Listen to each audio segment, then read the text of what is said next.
Racing isn't easy, but experiencing it is. iRacing puts you in the driver's seat with the industry's leading sim racing game. Drive on laser scan replicas of the greatest racing circuits from around the world.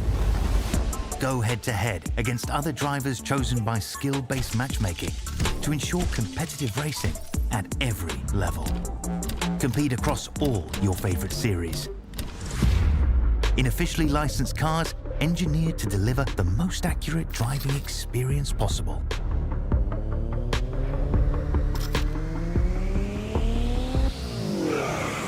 Join a race or host your own with players from across the globe. Race against the computer or in a league with friends. Feel the thrill behind the wheel. Visit iRacing.com.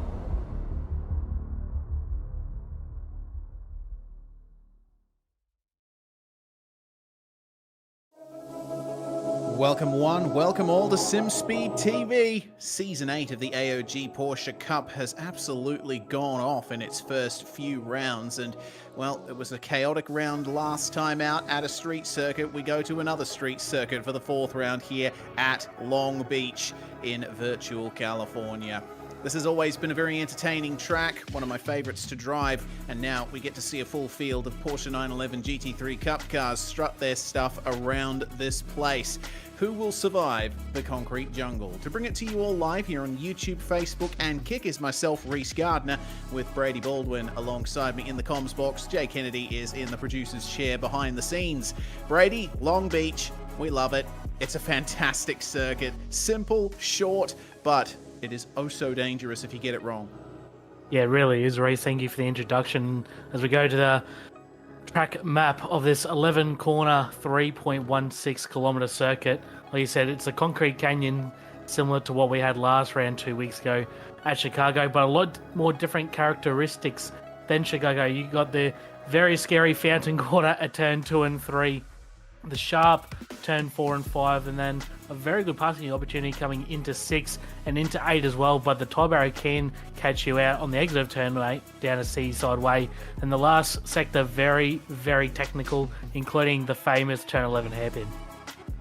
Yeah, absolutely. Turn 11 is going to be a big point of contention in the races tonight. We might see quite a few cars either clip the inside or understeer into the wall. The drivers also have to be careful on their way down to turn 1 as well, and negotiating the pit exit too, because it can be very easy to try and widen the line into turn 1 a little too much.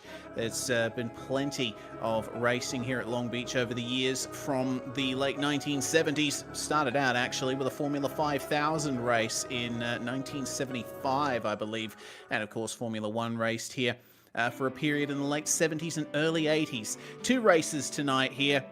24 laps each with a reverse top 10 for race 2, and of course manual safety cars. We saw, I don't even want to remember how many safety cars we had at Chicago last round, Brady. It was a difficult one to get through.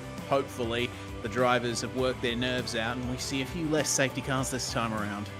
Yeah, 100% Reese. I think didn't want to be the admin team after that last round. I know they were days past that race and they were still going through all the incidents, so hopefully cleaner racing tonight. 2 24 lap sprint races, no need for pit stops here tonight, so it's going to be all and out war for 24 laps times 2 tonight as we go to the championship points. Dylan Shepherd from Blackout Motorsport OPR holds a 40-point lead over Andrew Dyson, then Corey Lazarus a fair way back in P number 3. Remember, Job Stewart P4 missed a round, so he still hasn't had that drop round come into play yet, and a lot of these guys, including Matthew Bolo and Matthew Boylett, had really good runs going at Chicago until ill fate cost them a good result. Yeah, indeed. Championship standings are certainly looking quite jumbled compared to what they were coming into Chicago. It'll certainly be interesting to see how they line up coming out of this round. The Pro-Am standings, well, Hayden Smith is well in the lead. Hayden Veld trying his best to extend the margin over his teammate Sean Linsell, who didn't have a very good round at Chicago. Chris Ireland was in the runnings early on, but unfortunately, once again, Chicago putting paid to that. Steve Tonkin with a very interesting finish at Chicago with his teammate from JWME Motorsports. Meanwhile, have a look at the gap here in the AM standings. Adam Jepson and Alan Dawson only separated by 1 point at the top. It is going to be a true head-to-head between these two, Brady. And look at even Stefan Lawrence not far back either in position number 3. So the two right sim racing cars all over Adam Jepson. And so far in qualifying, Dawson and Jepson very, very close together on track. So the battle will continue all throughout tonight, race. That it will. And they are miles ahead of the rest of the AM field. The team standings, well, Ben Peterson and Dylan Shepherd with the Blackout Motorsport OPR team currently on top, but Job Stewart and Zach Hanlon for Altus Esports are certainly pressuring them hard. And we can't forget Andrew Dyson and Chris Ireland and the Simrigs.com DPR team either. It's another head-to-head between Blackout Motorsport NZ and Dynamic Sim Sports. It'll be interesting to see how the drivers stack up from those two teams coming out of this round here at Long Beach. Plenty to think about coming into this round, and what a track to do it at indeed as we go to our first replay of the night. Alan Dawson for Riot Sim Racing demonstrating his hot lap here, Brady. We're going to see what Long Beach is like in a Porsche 911 GT3 Cup car. Flat out through the first turn here. This is the start-finish stretch, and then you've got to get on the brakes for turn 1. Try and ride that line on the right-hand side. That's the pit exit. And be careful not to take too much curb on the way through this section. Walls are close at all times. There's the fountain, round the roundabout. Be careful not to hit the wall on the exit either.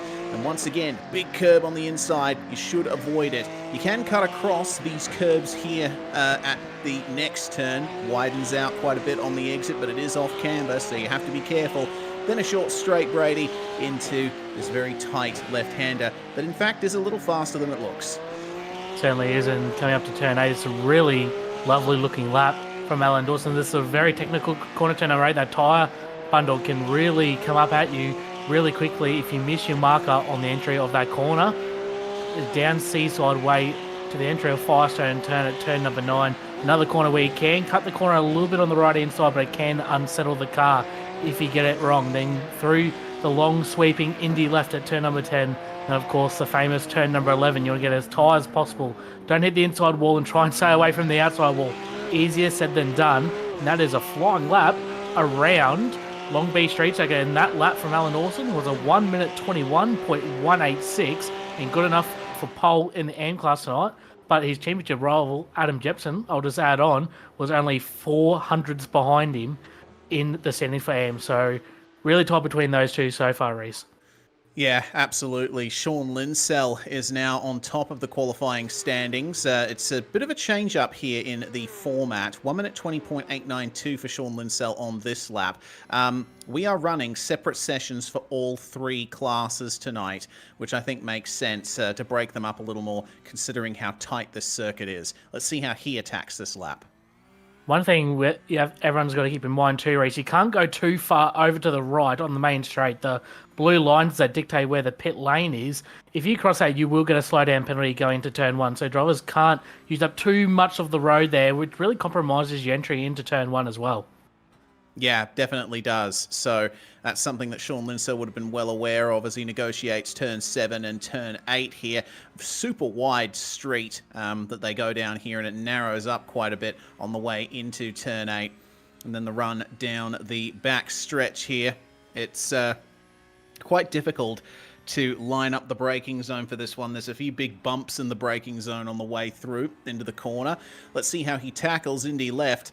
You almost got to take this corner a little bit slower than you think because you have to brake for this final hairpin, and it's so important to get the car completely straight on the exit. Otherwise, you won't get the power down, and your run to the start-finish line will be ruined. It worked out well for Sean Linsell, first driver into the 1 minute 20s here. Yeah, you point on taking the last sector slow. I think in any car that I've driven around here, slower is faster because if you overshoot the last corner just a little bit, as we have a spin in the background there, Dylan Shepherd in the Blackout Motorsport entry. We'll have to wait until everyone goes past, unfortunately, because everyone's setting up for their first line lap. But yeah, Reece, you touched on it. The last sector, you got to go a little bit slow to try and set up your entry and exit for that final corner, because you can certainly make up and lose a lot of time in that corner.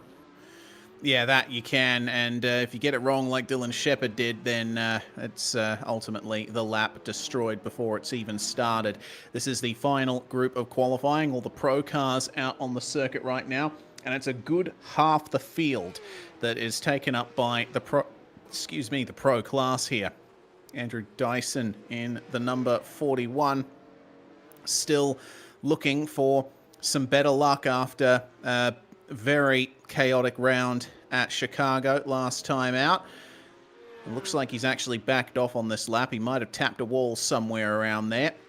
So we keep an eye on Sam Sproul here, who is trying his best to get a good time down. 22 seconds in Sector 1, 35 in Sector 2. This is looking like an all right lap so far. Bit tight into Indy left. We'll see if that works out for him on the way through into the hairpin. Turn in early. You saw drivers going wide in the hairpin on their outlaps. The main reason they're doing that is to get as much speed as possible on the start-finish stretch. And it's going to be a 1 minute 22.1 from Sam Sproul. That's actually the second slowest of the times that we've set so far. Matthew Boylett going into 12th. But there's going to be a big salvo of times getting set here as we have Trans-Tasman Racing's Ethan Warren joining us for this round. How quick is he going to be? Definitely not quick on this lap. Looks like it was just a banker.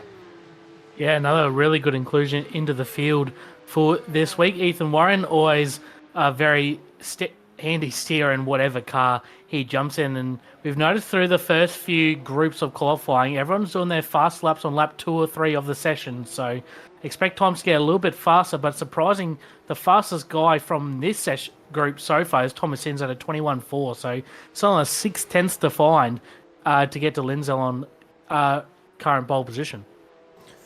Yes, well, these cars, we highlighted every round, the tyres start cold and they take a while to get up to temperature. So we have to be careful to make sure that drivers get a few laps in on their runs. Matt Bowler here. He has been one of the quickest drivers of the season so far, but oh, that's a little lose there coming into Indy left. Just couldn't get the traction down. Tyre bundles make their appointment, and he's going to have to bring that back into the pits. Of course, the no escape rule is active in these qualifying sessions as Boylett goes faster up to second place, 21.054, and Corey Lazarus gets into fourth. Ben Peterson, 121.032. Still, no one can match Lindsell. No one else in the 20s at the moment, Razor, as Paxton Chan. As soon as I say that, goes 20.95, a really good lap there. Still only good enough for P2. No one has dipped below that 20.892 set by Sean Lindsell. Here comes Zach Hanlon, currently P11 in class. I don't think this will be good enough for pole. 21.6. That is his best lap, but still a long way to catch up to Sean Lindsell on the 5.54. 9th in Pro, 21st overall. Corey McFarlane and Job Stewart. These are two more of the very quick drivers in this series. Job Stewart, you'd argue, should have been leading the championship, but he had a terrible second race at Sebring. So he has been on the back foot the whole way through so far.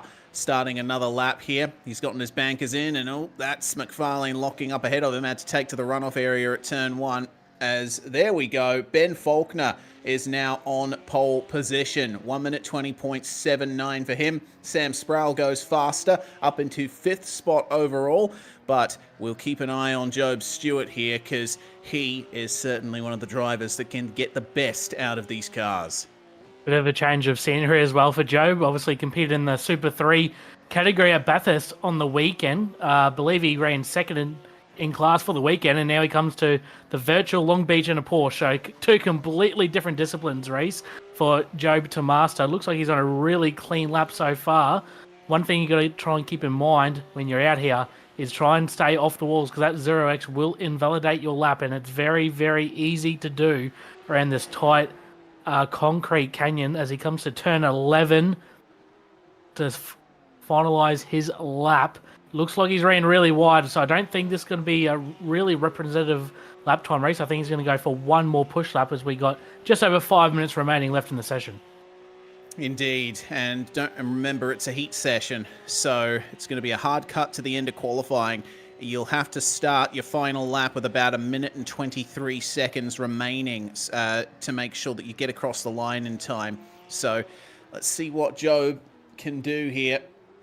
Looks to me like, yeah, that lap was a 121.8, and Stuart Ellis getting a little spin on the exit of the final corner. Tyson Broad, 6th in pro right now. Can he go any faster than a 21.098?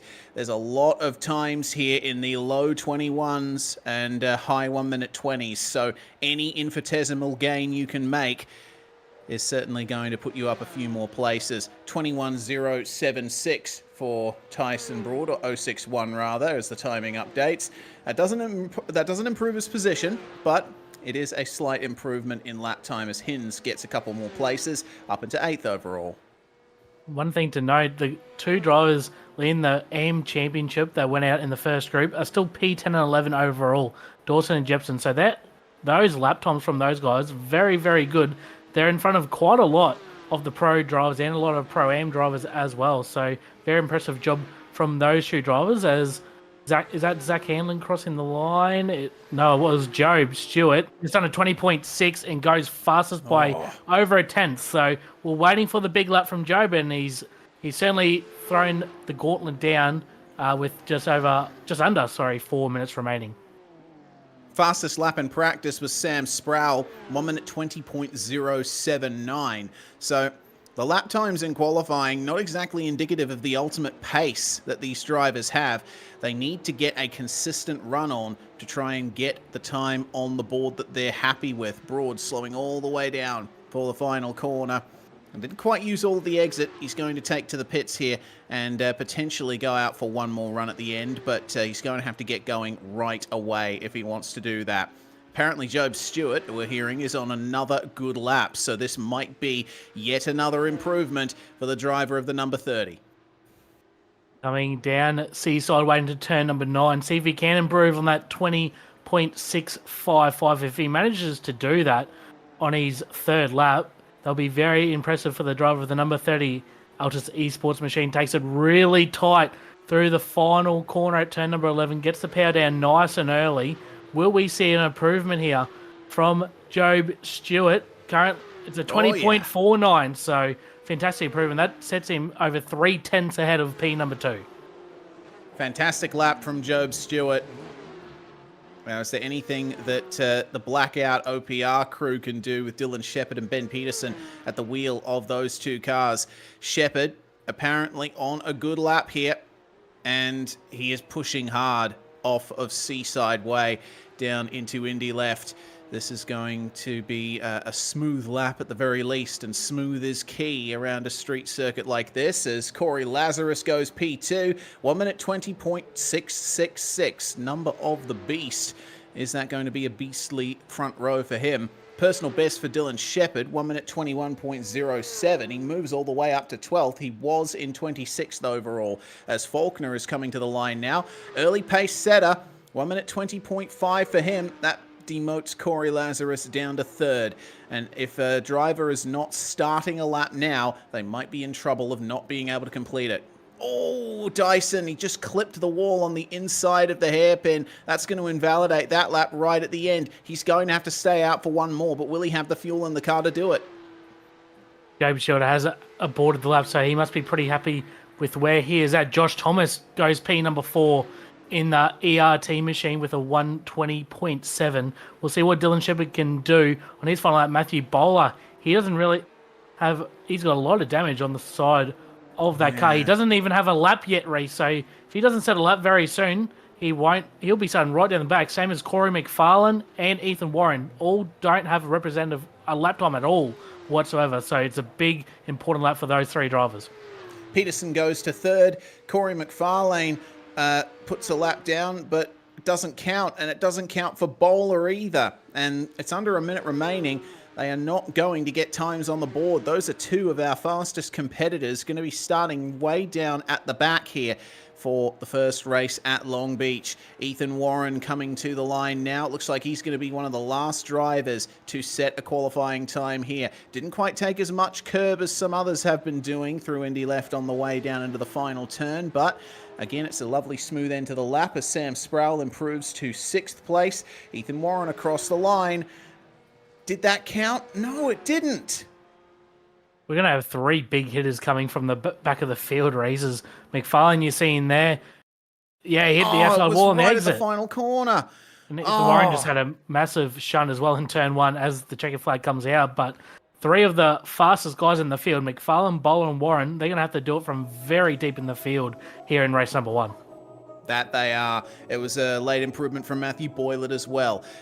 We will check out the grid then for the first race of the night. 24 laps coming up, and it's going to be Job Stewart and Ben Faulkner starting on the front row, with Peterson and Lazarus on row 2. Josh Thomas and Matthew Boylett round out the top 6. Sam Sproul in 7th place, with Sean Linsell in 8th. Andrew Dyson and Paxton Chan will round out the top 10. Tyson Broad in 11th. Thomas Hinz will round out the top 12. Dylan Chebber and Kenny Kanomos will share row number 7. Behind them, the 2 AM Championship protagonists, Dawson and Jepson. Then Zachary Headley and Jackson Pringle ran out the top 18. Behind them, David Clark and Martin Lofthouse. Corey Bennett and Stuart Ellis will be 21 and 22. And then running out the top 24 will be Ryan Jones and Steve Donkin. That they will. Ben Johnson and Jack Mickelson, 25th and 26th. Orlando Black and Ricky Hyde on the 14th row.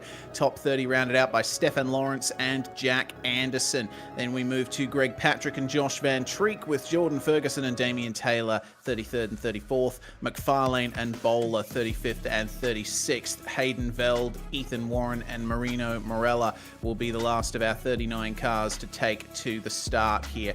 And it looks to me like Morella might not be taken to the start himself, so I'm going to call 38 cars taking to the start here, with some very quick drivers starting at the very rear of the field. It's going to be a rolling start for this race.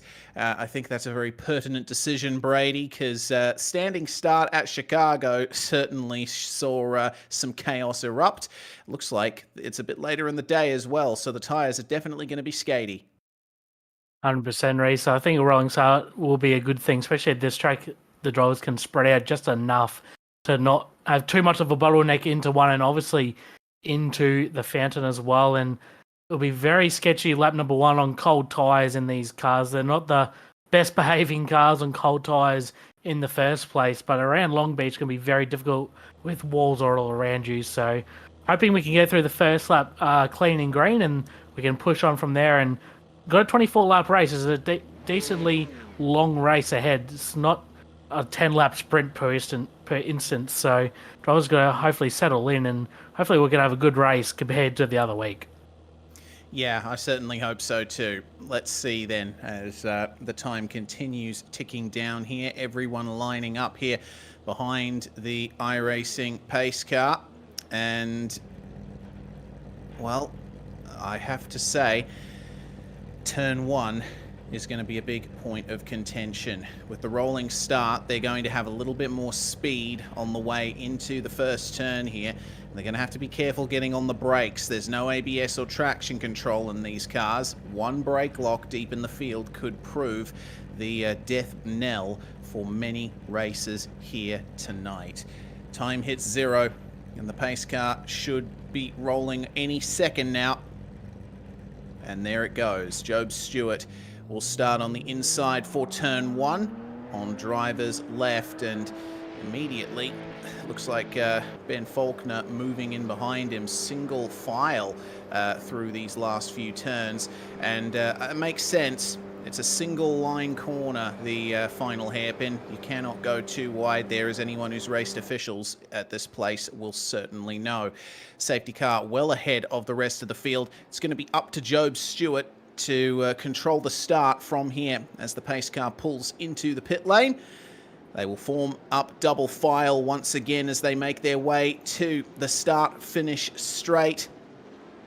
And it's all going to be up to Job Stewart. When does he decide to get on the power? The green flag flies, and we are away. Looks like a few drivers have been taken by surprise thanks to that.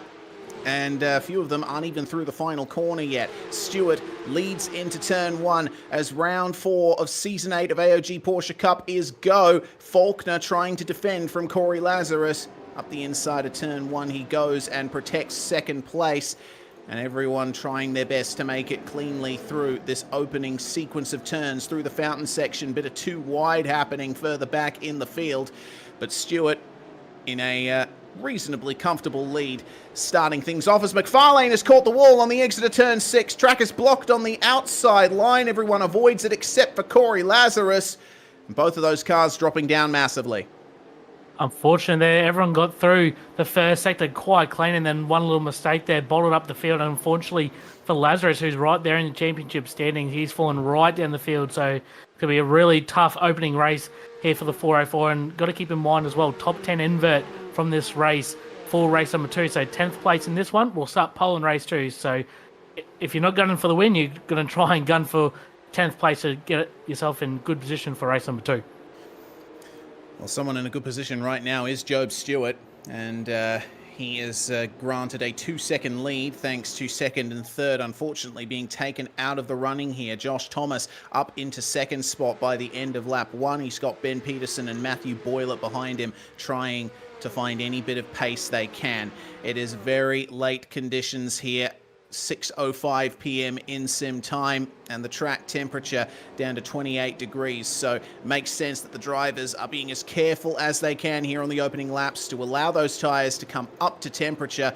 Already seeing some moves being made from the likes of Zach Hanlon, who's made up 2 places, though he does have some damage. Here's a replay then of what happened to to Ben Faulkner. Just got crossed up over the curb on the inside, which sent him into the outside tyre bundle.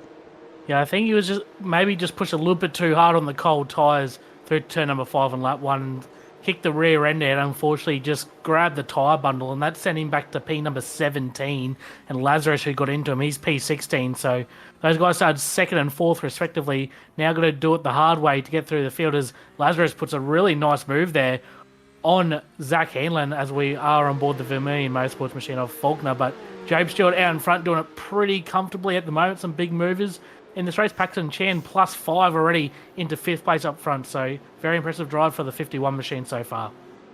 Indeed. There's been some pretty much very difficult. Oh, there's a spin. Lazarus spun in the hairpin. That has created a bit of a traffic jam, unfortunately. And that has resulted in someone in the wall. That is Stuart Ellis, who does manage to get going, but it's continued. Corey McFarlane spun around thanks to coming up on that incident. Very tight quarters at the final hairpin here at Long Beach. Might try and get a bowler media replay if we can. Look like Ben Faulkner just got down the inside there of Corey Lazarus and couldn't pull it up in time. A failed move, and unfortunately that sent the 404 spinning around at the final corner. So both Faulkner and Lazarus tangled together once again in this race for the second time tonight. Yeah, that's unfortunate. Well, Peterson is starting to round up Josh Thomas in the fight for second place here. 21.07 for Thomas, 21.09 for Thomas. Here's a replay of what happened. Here they come. There he goes up the inside, and wow, yeah, goodness me. That was, I think, a bit ill-advised. Some great awareness, though, from the other drivers. Unfortunately, Ellis there got caught up in the outside wall, and there's McFarlane down the inside and just got caught by one of the right sim racing cars and spun him around. But everyone else, other than, unfortunately, Ellis got caught up in the outside wall, but everyone else, great avoiding action. Could have been a way bigger crash than what it was, as Job Stewart sets the fast up of the race at 21.0. So drivers are starting to kick up a gear as we start lap number 4 of 24. Andrew Dyson, he didn't have the best of starts and gives a little bump to Kenny Konomos coming into turn 1. He's gone way too deep into the first turn, and that's a big one. Yeah, that's not a well-advised re-entry there. He started accelerating right away, and that has unfortunately ended up taking out a couple other cars as well, in particular Adam Jepson. And they are stopped now at the exit of turn 1. Could this be a safety car if they can't get it going again? Unfortunately, Adam Jepson has big damage. He got collected as well. So looks like Dyson might be able to get away here. And Jepson might be able to get away as well. Unfortunately, Dyson, he'll have to go to the pits because that guy's got no rear wing, and I assume it's got a fair bit of damage. Going on board with him, it's quite left-hand down at the moment for Andrew Dyson. I assume Jepson's the same, so we'll catch the bowler media replay once again. Dyson just went in way too hot into turn 1, Reese. Yeah, there was no way he was going to make the exit there. Fortunately for Konomos, he was able to keep it going, and unfortunately, the other car came in and had an incident more or less by himself as well. No safety cars for the time being. They were able to get back going. But that has changed the face of the battle for the top 10. That's a real shame for Dyson. He was unfortunately in 10th place at the time. Dylan Shepherd currently driving into the pits and making a stop. I think he's got a fair bit of damage in that number 43. The rear end looked a bit substandard there. That's important as well, Reece, because he is the championship leader coming into this race as well. So I just noted from the corner of my eye that Shepherd was entering the pits, and then seeing the car was not behaving very well. It was crabbing along the front straight before it entered the pit. So big damage for Shepherd. He's going to go right to the back of the field, unfortunately. So it's going to be a long, tough night for the championship leader from here on out. Yeah, absolutely. Well, Ben Faulkner has been given a license point penalty for the contact at the hairpin that we saw earlier with Corey Lazarus. So race control already working through incidents here from the first few laps. Have to say, it has been a lot cleaner than the first race at Chicago, which is a plus. Job Stewart as well, Reece. 3.4 second lead already. We're only just starting lap number 6, and he's already gone 3.5 seconds in front of Josh Thomas. So very impressive speed from the number 30 machine so far, Reece, as we got a nice move down the inside of Paxton Chan there on Matthew Bullitt. So that will be for P number 4 on the road race. So very impressive drive so far tonight from Paxton. Started 10th in this race. He's already up to 4th as we go to the bottom media replay once again. This is Dylan Shepherd's damage. Oh, so he was the first one in, Reece. Oh, yeah. That was the contact on... Dyson and Konomos. Yeah, Dyson and Konomos, and Dyson with that re-entry, getting the Riot Sim Racing car in the side, and oh dear, Ryan Jones, that is the front right destroyed from that. He might be requesting a tow from race control. This could be a safety car race if he can't get moving. I don't think he will be where he's parked. No, that's down at the fountain section. What happened to him? Again, a little too deep into turn 1, lost the rear end, and that's broken the drive shaft to the right rear wheel. There's no way that he was going to be able to get that back to the pits from there. I think we're going to get a safety car race. He just called it in, and he's still not moved. So we're going to have a safety car in about 2 seconds as Job Stewart's coming down to turn 1. So I think we're going to have a safety car. Obviously, these guys have got to be very careful in that entry to turn 2. So I think we'll have a safety car called in just a couple seconds, Reece. Yeah, we shall see. Job Stewart making his way through to that turn as he passes the stricken Jones. Fortunately, Ryan is well off the racing line, so there shouldn't be too much drama here as everyone makes their way past him. They will have to exercise some caution, though. If there's anyone running side by side in the rest of the field, that's going to result in potentially some big drama. Yep, safety car called, and Ryan Jones, in about a lap or so's time, will be asked to tow it back to the pits, going to wait for the field to get compressed behind the AOG McLaren first. So Job Stewart coming into turn 8 now. He will be the first to get picked up by the safety car. Got another half a lap to traverse before that happens.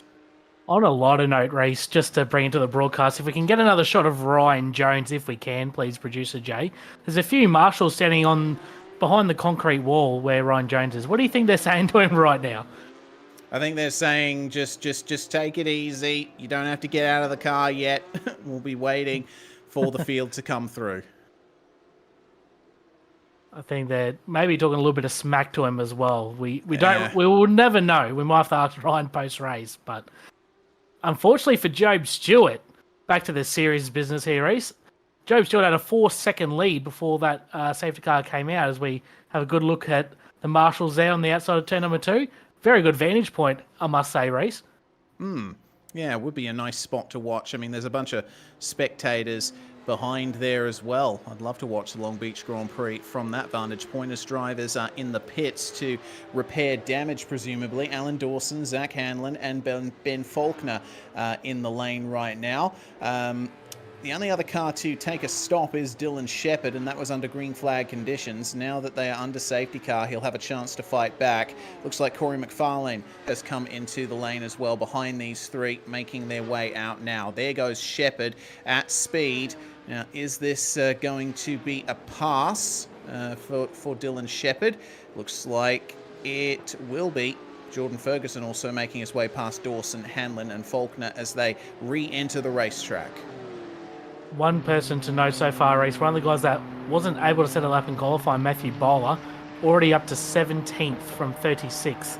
With this safety car, it's bunched him right back up. He was previously 9 seconds behind 10th place Kenny Konomos, so Matthew Bowler really on the move. He's going to try and get to that top 10 and try and get off the front, because he's going to be a very hard man to beat from the front if he can get to 10th in this race. And also Ethan Warren, he's plus 15. He's up to 23rd from the 38th starting position. So a lot of big movers in this race so far. Yeah, and they are the drivers that we were expecting to be right up there in qualifying but could not set lap times thanks to small contacts with the wall. So what does Bowler need to do from here? He's got to get past David Clark, Stephen Tonkin, Benjamin Johnson, Jackson Pringle, Martin Lofthouse, Corey Lazarus, and then Kenny Konomos, who we know is already carrying a little bit of damage from the earlier contact with Andrew Dyson. So let's see what kinds of passes Bowler can get on here. We know that passing is possible at Long Beach. He's just got to try and find the limit and stay under it, because you go over the limit even a little bit at this place, and as we've seen, it does end in tears. Yeah, 100% Reese. Like you touched on, if you overstep a little bit, it's going to bite you hard, especially a street circuit like this. And we've seen that incident with Andrew Dyson, just went a little bit too deep under brakes. Pretty much most other tracks, you have some runoff area, but fortunately for Dyson, there was a big tyre barrier in the way. So unfortunately, I didn't even think Andrew Dyson's come back out. I think he's retired from this race, so we'll see him again in race number 2. But the top 5 so far: Job Stewart, Josh Thomas, Ben Pedersen, Paxton Chan, and Matthew Boyle at the top 5. So this is really good as well for Job Stewart in the championship. We still haven't had a drop round applied to the points. He did miss the second round of VIR. So good points haul for him, as same as Matthew Bowler, big recovery driver like we touched on. So a lot of guys are moving through the field and doing their championship hopes all the good, as Dylan Shepherd, the championship leader, we'll touch on. Remember, he got that damage repaired. He's down to 30th, so a lot of work to do for the 43 machine. As the safety car is now pulling away from the field race, we're going to go green flag racing this time by. We've got just over 21 and a half minutes remaining. We're going to start lap 10, so should be able to get it in with the laps, but if we have another safety car, we might be close for time certain. Righto.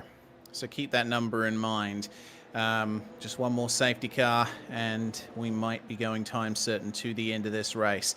Ryan Jones back in the lane now, and confirmed retirement from race 1 along with Andrew Dyson. So it's been a bit of a torrid round for simrigs.com DPR as Job Stewart rounds them up here slow out of the final corner. He wants to try and bunch them up as much as possible. They've got to be careful not to make any passes before the start finish line. Got to be careful on overlap as well. It looks like Tyson Broad was trying to find his way past the 606 of Sam Sproul at the front there as the field gets away on the green flag. Sam Sproul was slow on the restart, and that's resulted in a couple of free places for Sean Linsell and Thomas Hinds as Broad goes diving into the first turn to get back past Linsell, who, remember, led qualifying for a while. Konomos trying his best to stay on here in the top 10.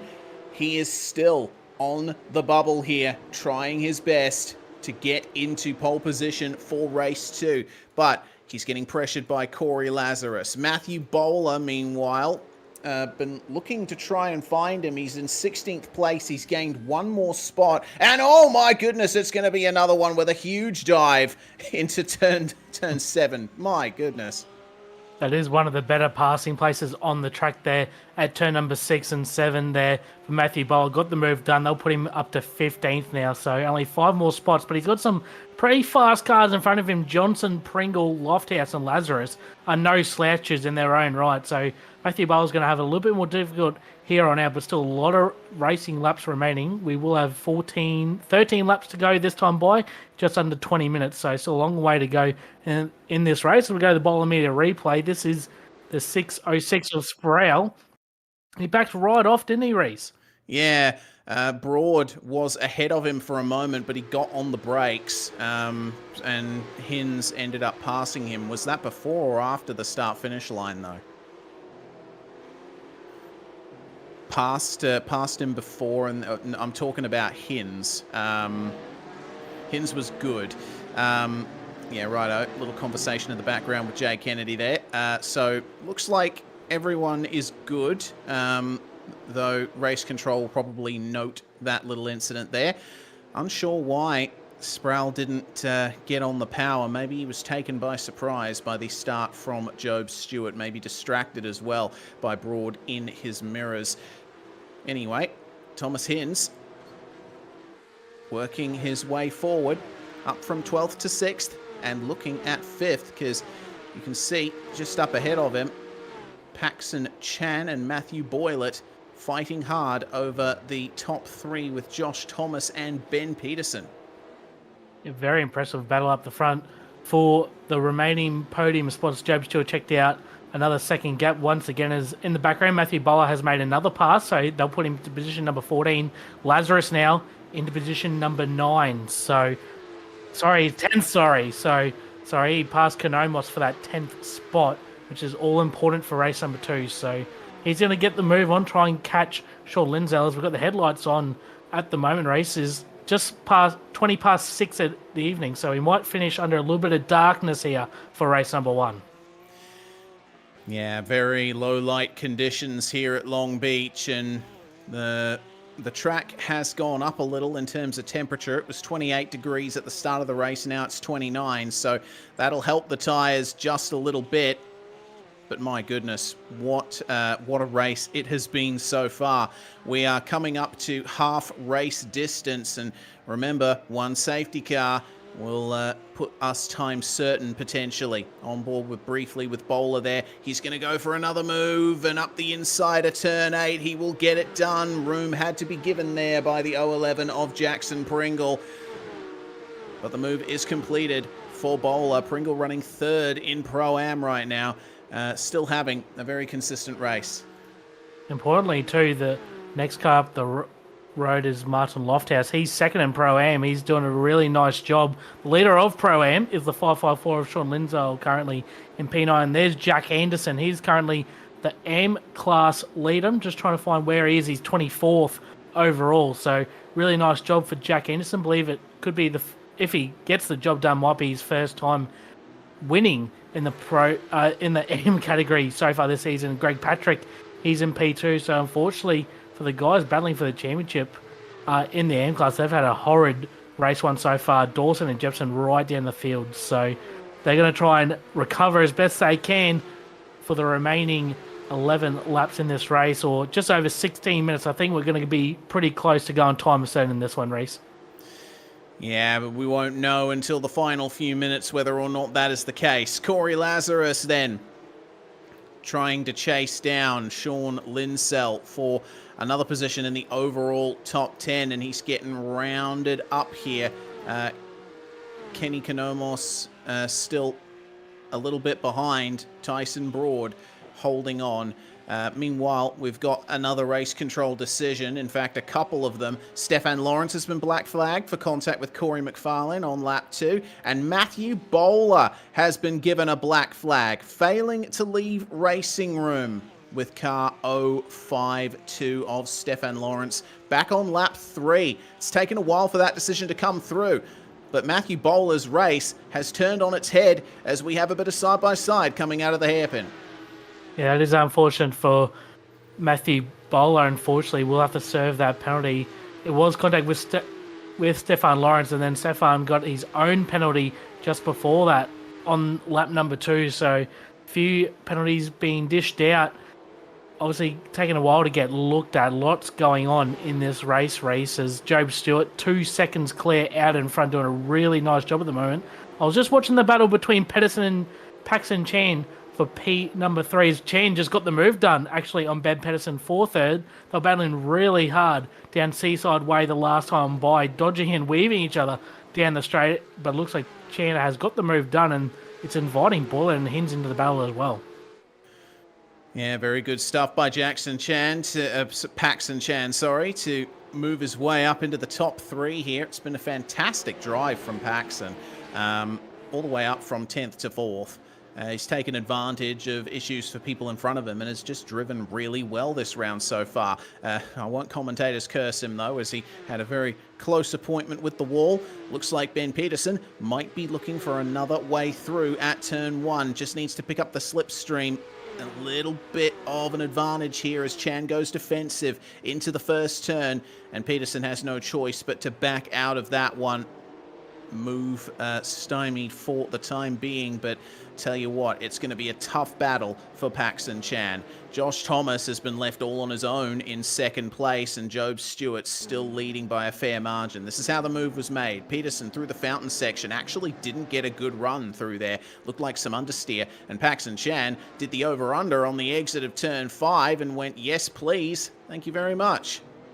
Don't see too many moves done at turn 5, so very impressive move there from Paxton Chan. Just took advantage of the poor exit out of turn number 3 there for Ben Pedersen and took advantage of it, got the move done. So more importantly, still Kenny Konomos still in P number 10 on the road at the moment. So he's still holding on to that all-important 10th spot in this race. As we're now watching the 31 of Ricky Hyde. Behind him is a lot of cars behind Ricky Hyde, actually. A nice little battle pack. Just in front of him is Veld and Stuart Ellis, and then he's got Orlando Black, Dylan Shepherd on the recovery drive in behind. So there's a nice little battle pack forming here, Reese.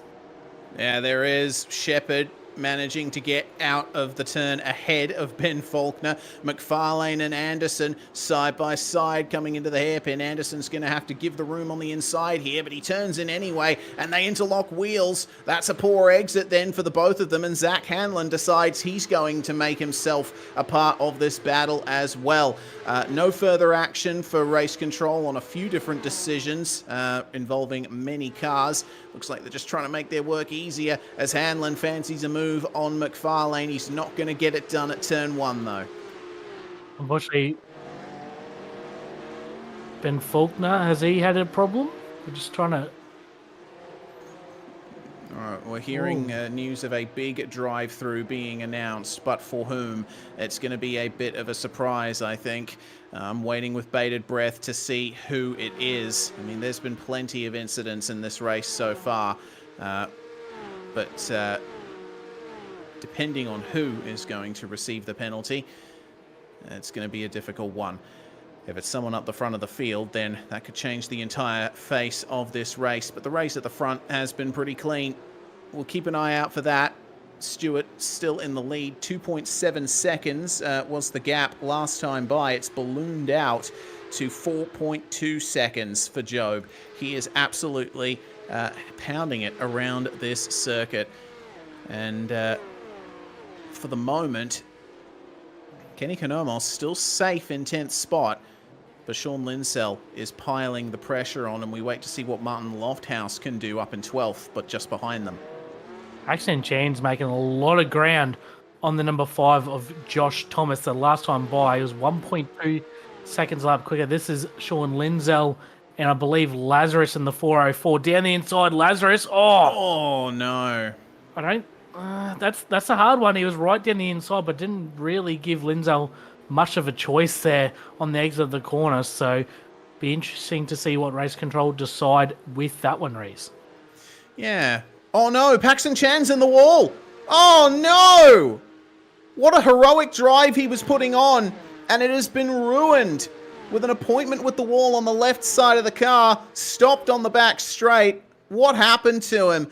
Oh, it happened down at turn 8. He turns in, but loses the rear and gets into the tyre bundles. The left side of the car is broken, and there's nothing he can do from there. He has requested a tow from race control. This might be the second safety car that makes this race time certain. Race control now advising everyone that there is a car stricken on the left-hand side of the road exiting turn number 8. We haven't seen the safety car get called yet, so we've only got just under 10 minutes remaining. So we'll have to see what... And there it is. There's the safety car, Reese. Yeah, there we go. Once more. Oh, wow, what heartbreak for Paxton Chan. He was running in 3rd place at the time and just putting on an absolute sterling drive. But it will ultimately come to naught here in race 1. He was making a lot of ground on Josh Thomas too, Reese. The last time by, I just touched on it briefly before that incident. 1.2 seconds quicker than Josh Thomas on the previous lap. So he was really going to be challenging for P number 2 in this race right at the end. But unfortunately, one little mistake at the rear end, just a little bit loose on the entry of turn number 8 there. And unfortunately, his race will be done. And race number 2 is going to be a long, hard road for him. He's going to be about 35th or so. So it's going to be a really tough time for him in race number 2. This is Ethan Warren in the 59 machine. He's up to P number 12 at the moment. Oh, big mistake from Warren. That is a big one.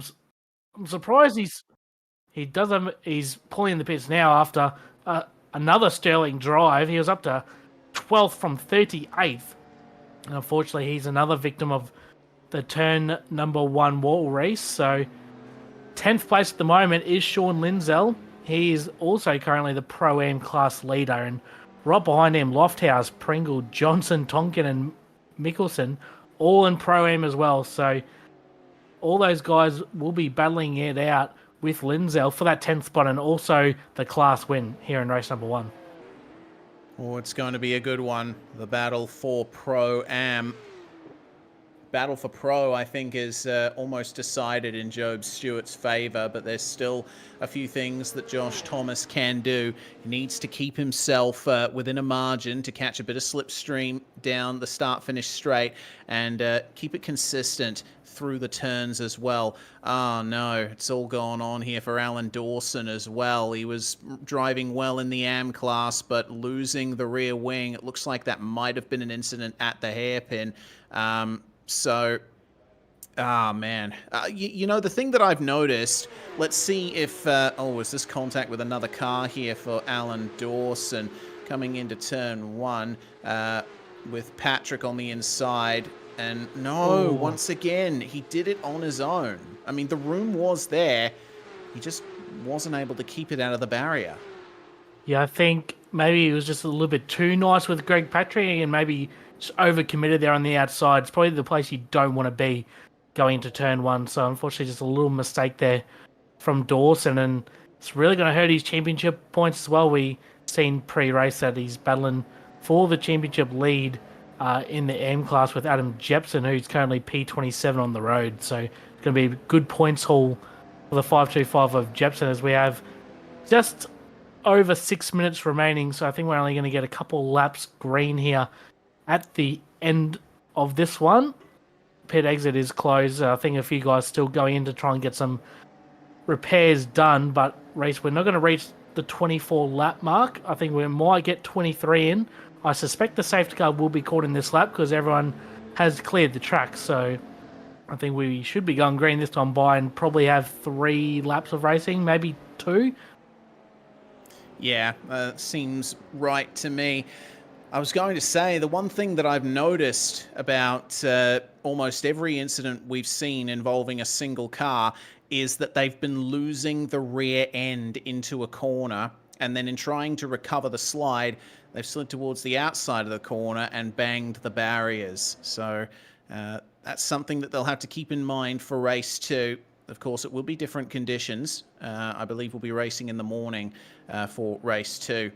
So maybe a little bit more light, a little bit more heat on the track will do the drivers some good as the safety car is about to pull away from the rest of the field, and Job Stewart will control the start again. once again, number 30, he's had it all his own way in this race, has really been unchallenged so far. Job Stewart is the safety car, driven by Simon Mazzomo, will go through turn number 10, Indy left.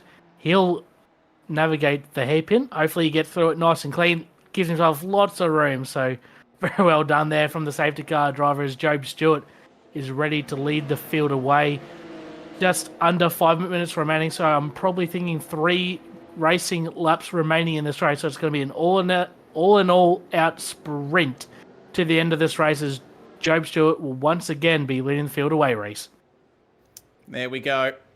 Puts the power down and the green flag is called by race control. And so, with 4 minutes and 24 seconds remaining, we start the 21st lap. I think, yeah, it will be 3 laps to go here. Job Stewart keeping himself clean into turn 1. Matthew Boylett moving past Ben Peterson into 3rd place. Meanwhile, up ahead of this guy, Sean Linsell, who currently sits in 10th spot. He will likely get pole position for race 2. Of course, he just needs to finish there, but the banging and bumping is still going on here as Stuart Ellis gets turned out of the fountain section, and there's a spin for the other ERT car. That's Hayden Veld that's gone around, and he's going to have to wait for the whole field to go by before he turns himself back around. Once again, an unfortunate, possibly needless incident. Yeah, it looks like it was contact between Van Treek and Stuart Ellis exiting the fountain, and then unfortunately Veld was just the 3rd car in and really had nowhere to go. Unfortunately, he was trying to drive out of the incident, and he ended up collecting Dylan Shepherd, the championship leader, who had some pretty big damage on the rear end of his car. So, few cars coming out of that with a bit more bruises on the car. Job Stewart, and big announcement, 15-second time penalty to Corey Lazarus for a lap 14 incident. So, Lazarus at the moment is P number 8. Luckily for him, with how iRacing works, he'll still get to start up the front of race number 2, but that's only going to hurt his points haul as the championship leader. That it will. Dylan Shepherd in the pits for the 2nd time here, and that is a drive-through, actually, I think assigned by iRacing itself for exceeding the incident limit.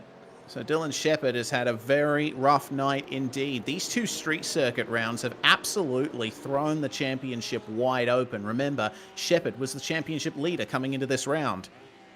It's really been evident that you just got to try and stay clean and finish through these races, which is easier said than done. We've seen Matthew Bowler have a really good drive through the field. Unfortunately, he got a penalty for some contacts. So a lot of guys just in the wars, both on these street circuits like you touched on, Reece. So it's been a really tough couple rounds for a few of the heavy hitters in this series. As Job Stewart, he's now entering turn number 10 and 11. But looks like they actually will get 2 more laps in race because we've got 1:50 on the board. He's coming across the start-finish line. So I reckon we'll still get the full distance in here, Reece. Yeah, no white flag, so yeah, it's going to be 1 more lap here, 2 more laps rather. Job Stewart, 1:19.6. Wow, okay. That's the fastest lap of the night so far. These cold conditions, and he is super comfortable in that number 30. But the battle still going on here for 3rd overall. Matthew Boylett holding off Ben Peterson, Thomas Hinz, Sam Sproul, Tyson Broad, Corey Lazarus, who remember has that 15-second time penalty hanging over his head. And the train goes all the way back through Konomos, Linsell, Lofthouse, etc. All the way back to David Clark in 16th. One mistake could throw this battle wide open. It's a very intense battle pack at the moment. The 3-car train from Sproul, Broad and Lazarus for P number 6. Everyone's trying to get a move done late in this race. Pedersen had a quick look down the inside of Boylett at turn number 8 and couldn't get anything done there. I think drivers might concede coming up to the final lap of this race. Actually, as I say that, Thomas Hinz has another look down at turn number 9. It's going to be a very risky move to get anything done there as the race leader, Job Stewart, rounds out the final corners. We have contact exiting turn number 8 there with Adam Jepson involved. He's gone back to the class lead for the AM class as Job Stewart takes the white flag race.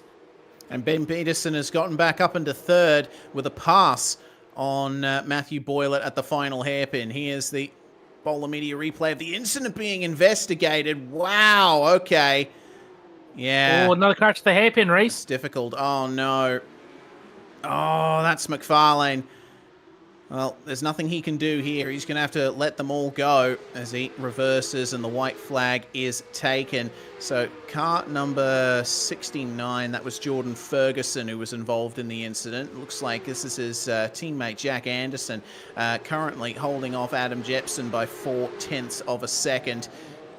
This is going to be a tough battle towards the end of the race. Tell you what, Job Stewart is completely out of everyone's hair. It has been a dominant drive from him, and Peterson is starting to leave Matthew Boylett behind in the last couple of laps as well.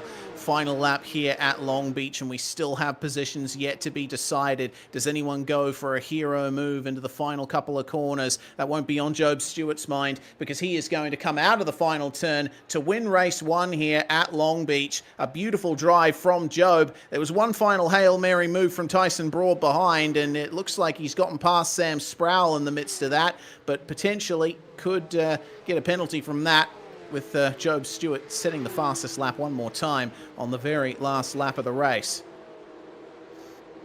They're still battling in the background race for P1 in class. Anderson, he runs a little bit wide, might leave him exposed to Jepson. I think he'll do just enough to hold him off, but a photo finish just about for the M class win for Jack Anderson. Well done to him in that one. What a chaotic first race. Not quite as chaotic as Chicago, but no one could touch the number 30 of Job Stewart. No, certainly not. Job started on pole position and did not look back. He wasn't involved in any drama over the course of that race. Let's run through those results then. Stewart winning from Josh Thomas by 3.2 seconds with 2 safety car periods. Ben Peterson completes the podium with Boylett and Hinz rounding out the top 5. Broad, Sproul, Lazarus and Konomos through to 9th. And Sean Linsell finishing in 10th will be pole position for race 2. Then Zach Hamlin, they're rounding out the top 10 for the pro class with Bowler, Ethan Warren, Ben Faulkner. All those guys had big dramas throughout the race. Stuart Ellis, Corey McFarlane, Dylan Shepard, the championship leader in 16th. Paxton Chan, unfortunately, after that mammoth drive early on, he finished 2 laps down. Andrew Dyson was also a retirement as Morella did not start the race. So few stories of woe in the pro class, as we touched on. Sean Lindsell won the Pro-Am race there for race number 1. Martin Lofthouse, Jackson Pringle rounding out the podium in Pro-Am with Ben Johnson and Mickelson ran out the top 5, followed by David Clark, Josh Van Treek, Steve Tonkin, Ricky Hyde and Corey Bennett ran out the top 10 for the Pro-Am class. In a very busy race number 1, the Pro-Am guys were all over each other in the remaining laps with Hayden Veld, Orlando Black, Jordan Ferguson, and unfortunately Ryan Jones, one of the retirees in this race as well, Reese. Yes, and then the AM results. Only 6 cars, and it looked like 3 made it to the finish on the lead lap, and they were only covered by 1.1 seconds. Anderson, Jepson, and Patrick are your podium in that class. Unfortunate for Stefan Lawrence, Alan Dawson, and Damian Taylor, all 3 Riot Sim Racing cars suffering issues in that first race. We'll go for one replay here before we take a short break here on SimSpeed TV. This is Corey McFarlane making the move, and unfortunately botching it, going straight on into the concrete barrier. That is the incident that we saw happening further back. That was the number 28 he was involved with, Ben Faulkner. Well, that's going to round things off for the first race, but stay with us here on SimSpeed TV. Race 2 coming up in a few moments in the AOG Porsche Cup presented by Bowler Media and WormPaints.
Racing isn't easy, but experiencing it is.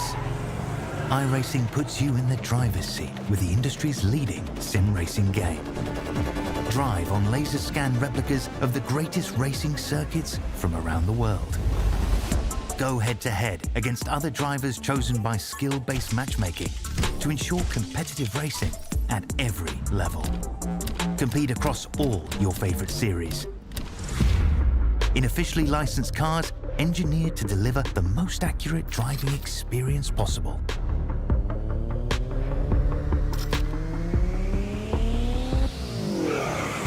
Join a race or host your own with players from across the globe. Race against the computer or in a league with friends. Feel the thrill behind the wheel. Visit iRacing.com.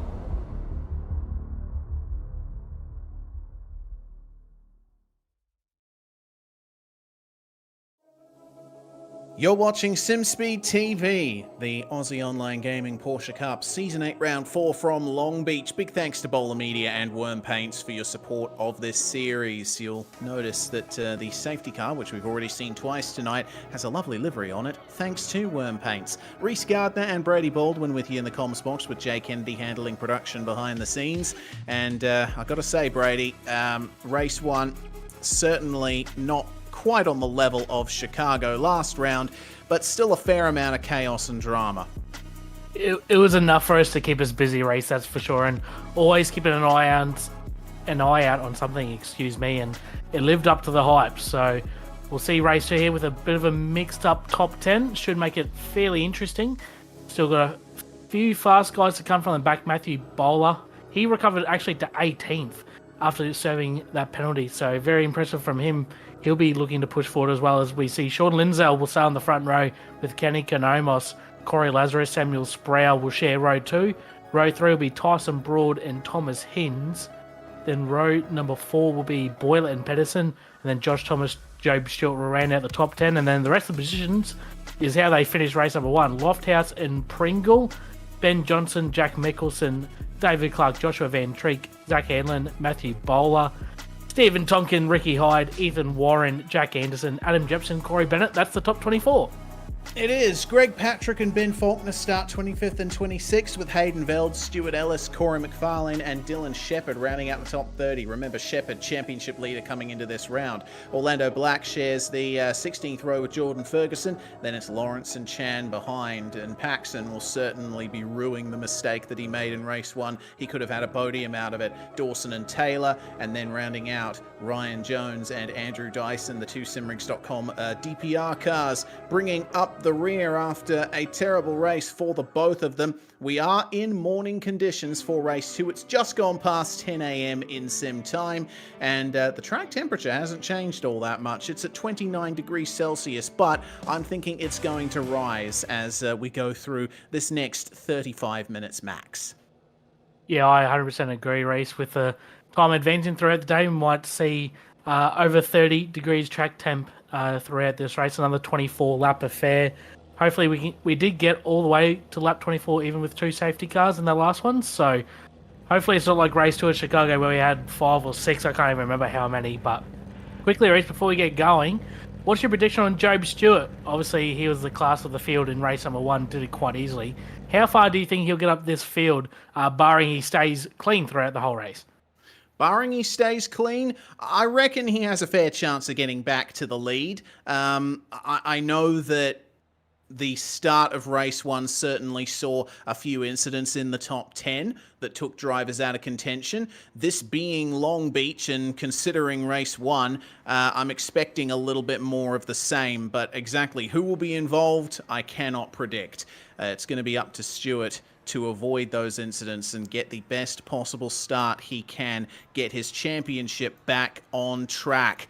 So, single file they go through Indy left and into the final hairpin. Sean Linsell for Evolution Racing Team will be the one to lead them away. And Kenny Konomos, starting in second, will assume the front row alongside Linsell.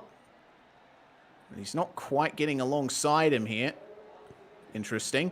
It looks like he's just going to leave it until the last possible moment. The green flag flies, and oh, that's a slow start from Linsell. That's a big jump from Tyson Broad. 3 wide for the lead already, and they're not even through the first turn yet. They're 3 wide, 2 rows back. Take it easy into turn 1, everybody. Someone's late on the brakes. Tyson Broad goes sailing into turn 1 and into the runoff area as everyone else continues behind.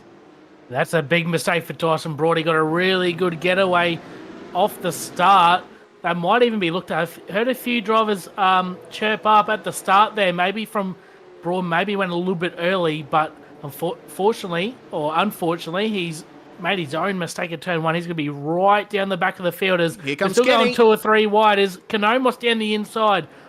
Contact! Of Lindsell, and there is contact. And through goes Sproul. No, that's not Sproul, sorry. It's Corey Lazarus, I think, who went through into the lead. Wow. Okay, so already we've had half a race's worth of action, and we're not even halfway around the first lap. Dylan Shepherd suffering an issue further on back. He's dropping down the order. I think there might have been a spin or contact somewhere.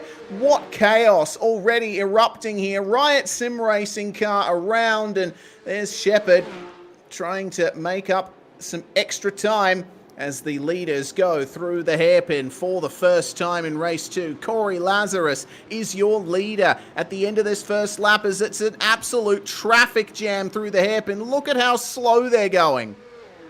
This is absolutely chaos. Someone spun. Looks like Patrick, Patrick. And Ben Faulkner's had a mishap at turn number 10 as well. I'm trying to pick up who it was with. Unfortunately, yeah, I can't pick up who it was, but Ben Faulkner again in the walls with an incident turn number 9, 10. There's might be a few replays we might have to queue up once the race settles down a little bit, Reese. Yeah, I'm certainly looking forward to dissecting all of that. Can you tell the sarcasm in my voice? Goodness gracious. So Lazarus getting a fantastic start. Where's Job Stewart? He's up into 7th spot and pressuring poleman Sean Linsell. He gets up the inside into turn 8, moves on through. There's the Altus car in the background just behind this battle.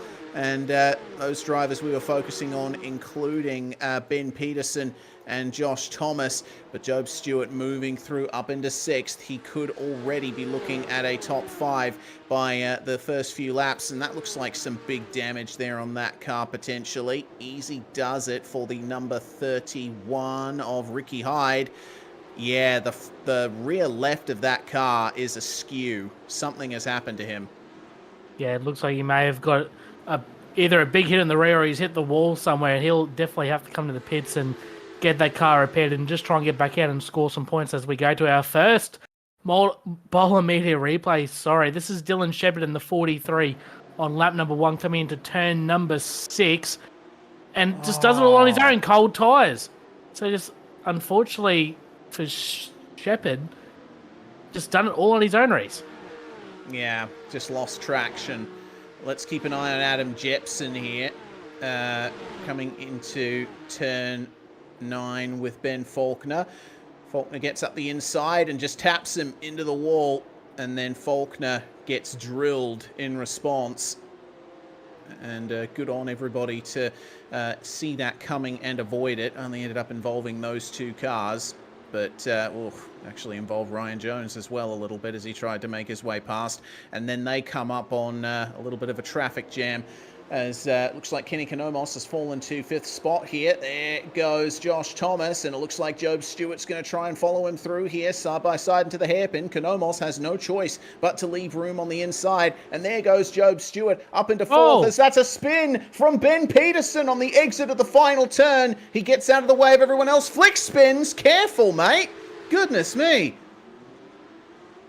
That was a bit of a sus rejoin there from Ben Pedersen there. I'm just trying to see what happened to engage. He looks like he just got into the back there of Boylet.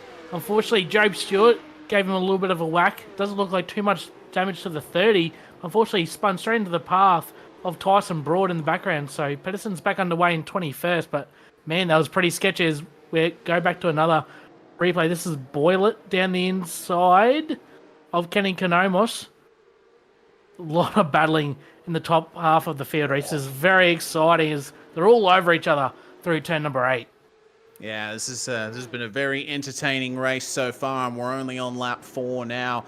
So Ben Peterson, I think that might have been a bit of contact with the car ahead, and Job Stewart clipped him, and then he tries to do the flick spin and ends up making contact with, I think that was Tyson Broad. No, Corey McFarlane, I think. A drop bear car. Let's just say that. Job Stewart up to 4th as well, Reese. So he's escaped most of the carnage so far, knock on wood, and he's going to be challenging Josh Thomas and Matthew Bull in just a minute. Looks like Thomas has a little bit of pace over Boylan at the moment, so there could be a move on here. Position number 2 is Corey Lazarus, pretty well clear in front. There's Ethan Warren. Big moment to turn 1. That no way he's going to pull that up. That's going to be big damage for the 59. So turn 1 catches out the best of them, Reese. It does, and proportionally interesting to see the amount of incidents that I've seen at turn 1.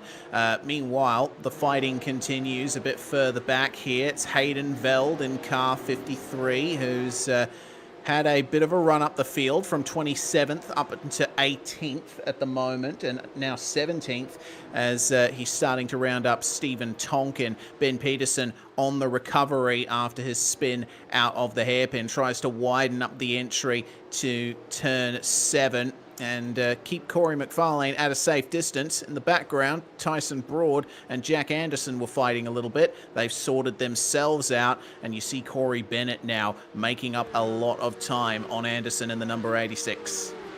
And Job Stewart also got the move done on Matthew Boylett for position number 3. So the number 30 is on an absolute rail at the moment. He's right on the back of Josh Thomas as well, but unfortunately for him, Corey Lazarus has absolutely checked out on the field with a 3.5 second lead. Job Stewart matching his lap times even in traffic. So Job can clear Josh Thomas in the next lap or two. It's going to be a pretty spicy battle for the remaining laps between Lazarus and Job, if Job can get to the back of him, because Lazarus is setting a really good speed at the moment. Yeah, fantastic speed from Corey Lazarus right now. The fight is on now for second. Josh Thomas this time has Job Stewart behind him and makes a little contact with the wall out of turn 6. So there is a car parked up, I think, Reese, at turn number 2. It's Martin Lofthouse. Oh, it is. He's still going, though. Oh, can he actually get it back rolling? I think he's just waiting now for the field to go by and make it safe to get moving, but I don't know. He's back there away. There we go. Yep, he's away. Okay, so we avoid an early safety car for the time being and check back in on the fight for P2 on the road. Job Stewart just looking as smooth as ever. He has come well prepared for this Long Beach round. And Josh Thomas has to focus on the exit from the final turn here. He does clip the wall again just a little bit.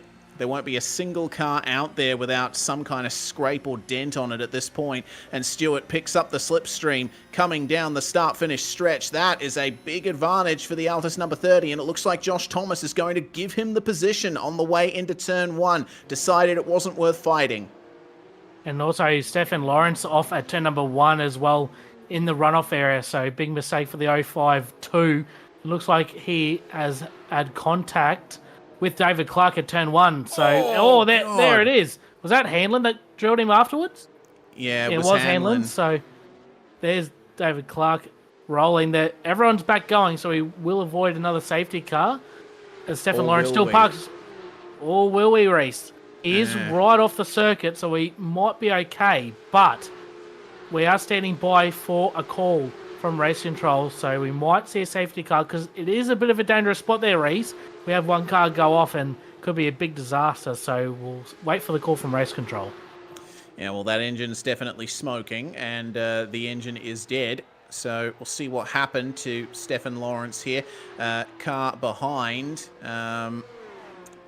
So let's see what the issue was. Was it a botched move? Yeah, potentially not quite far up enough there. What car's that? That's the 031 of David Clark. And, well, Jay's telling us, watch this. Oh, Corey McFarlane getting up the inside of the 061, and my goodness, no. both drop bear cars involved in that incident. Again, it's a case of drivers going for moves that are a bit 50-50 whether or not they'll work out. Yeah, I don't think there's too much room being given on the exit of the corner by a few drivers here tonight, which is unfortunate to see. I know it is a bit of the nature of the circuit.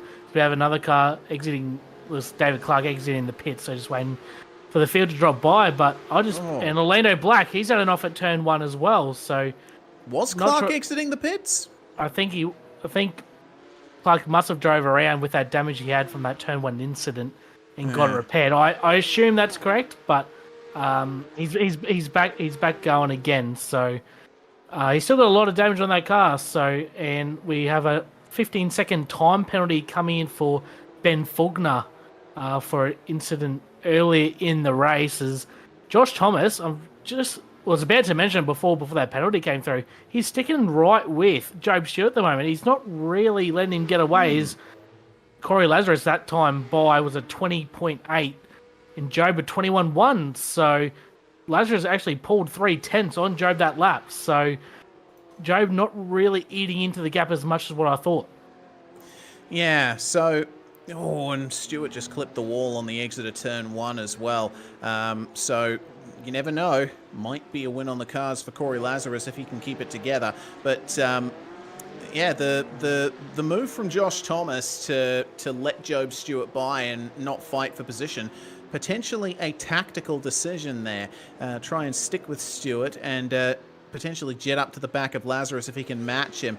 Meanwhile, this fight's still going on. Sam Sproul trying to work his way past Sean Linsell, who, after starting P1, has fallen back to 8th place. And we see Zach Hanlon in the background as well, as we get news of a 5-second time penalty for Stuart Ellis for that contact that we saw with Greg Patrick down at the final corner on the first lap. Dylan Shepherd's just made up 2 spots on Stuart Ellis and Alan Dawson.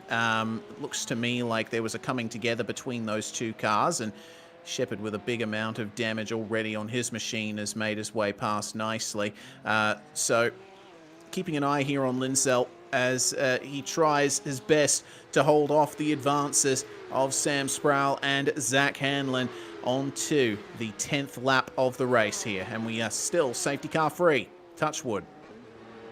Fortunately for Linsell, he's got about a 6.5 second lead back to his nearest rival in class in Jackson Pringle. So Linsell certainly dominating the Pro-Am category here tonight, doing a very nice job.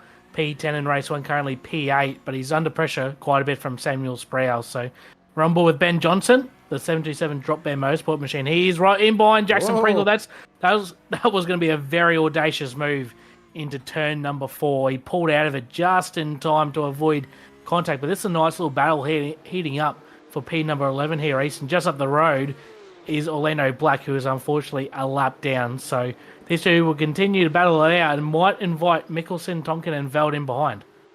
Yeah, and don't forget, Johnson and Pringle, they are fighting over second in Pro-Am as well. So that is some good potential there for the class championship. Don't forget that while the drivers are racing in their own respective classes, they are all scored by overall position, as Stephen Tonkin in the background has to make room for Hayden Veld. There's a car spun there. That's Ben Faulkner. And oh no, spin just up ahead. That's Tonkin, unfortunately, who has been put paid in that battle with Hayden Veld. Now, has Ben Faulkner been able to get back going? No. He is in the wall right now, and it doesn't show any signs of reversing. Oh, dear. This could be the safety car. He might have jinxed it, Reese, but we'll have to see.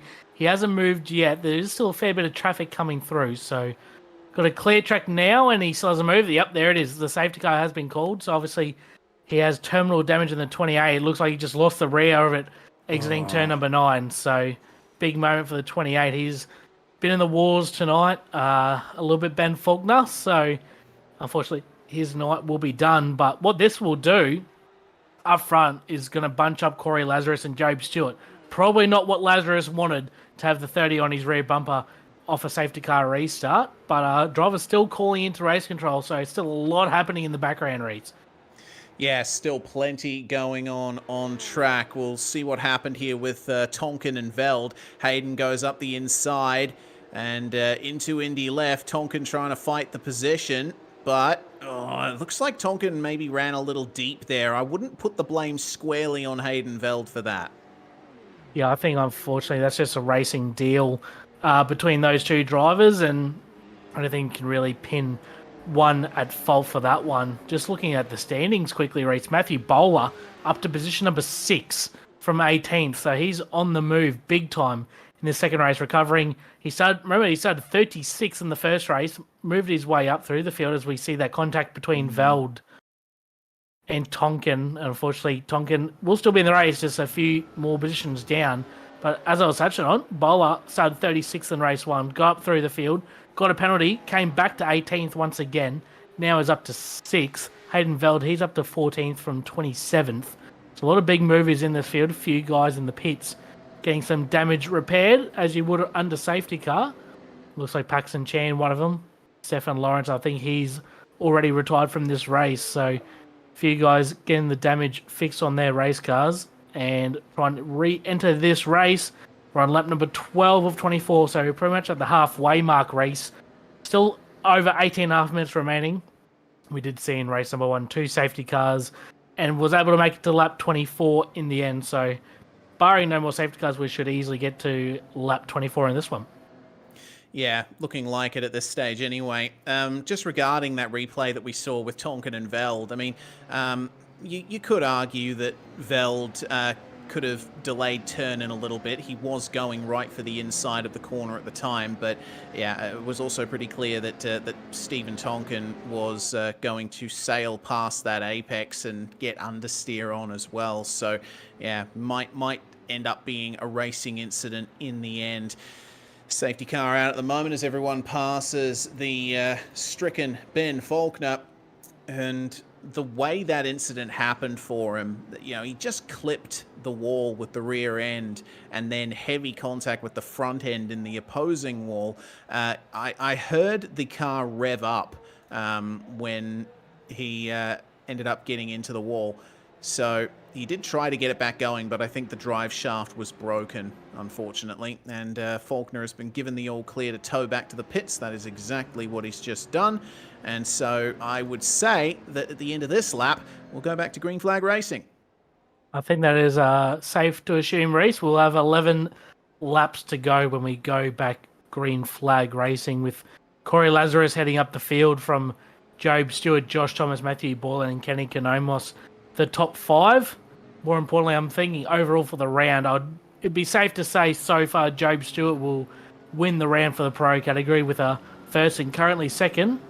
At this stage, Sean Lindsell, I assume he'll be leading the round for the Pro-M category. For the AM category, I really don't know. Possibly Jack Anderson, but we'll have to confirm that later on the race. But I think Jack Anderson might be in the hot seat for the AM class race victory here tonight. But we'll have to see in another 11 laps time, Reese. Yeah, that we will. So quite a bit of racing left to go here. Can Job Stewart pass Corey Lazarus for the lead? Remember that Corey is going to be the one in control of the start here, and I think he would have noticed what Job Stewart was doing on the restarts in race 1, just leaving it as late as possible and then hammering onto the throttle, taking everyone else by surprise. For Lazarus, it's going to be about getting that early advantage and trying to hold on to it. Remember what the pace was like just before the safety car came out. Lazarus's laps were a little bit quicker than Stewart's, so maybe Job isn't pushing quite as hard. Maybe he's not as comfortable chasing as he is leading. So we'll have to wait and see on that one. Yes, we will, Reese. As the safety car has pulled away from the field, it is now in pit lane, so all control of the field lies with the 404 of Corey Lazarus, the Blackout Motorsport machine. Beautiful looking car. He will get on the gas early out of the final corner, turn number 11. Unlike every other restart we've had tonight, under the control of the number 30, and we are green flag racing once again here, Reese. It looks like Job Stewart has managed to stick with Corey Lazarus on the restart here, coming down to turn 1. They move over to the racing line, and you can already see Stewart trying to round Lazarus up. Everyone going through turn 1. Konomos catching the wall on the exit there we just saw. That almost gives a chance to Matthew Bowler to move through into 5th place. For the time being, everyone being single file, or most of them anyway, but a side-by-side on the way into turn 1. That's one of the Riot sim racing cars making up a position. Seems to me like things have been relatively stable on this restart. Bowler going for the move on Konomos behind these guys, sends him a little bit wide coming into turn 7. But Konomos will defend the position into 8. Bowler's going to have to do the over-under here, straighten up on the exit and carry the momentum onto the back straight. That's exactly what he does. Should be a nice, easy move inside for the right-hander at the end of the back straight. And it is done. A textbook over and under there from the 12 of Bowler. Got the move done. Now into position number 5. A massive recovery drive from his race 1 woes so far. So good championship points as well for Bowler.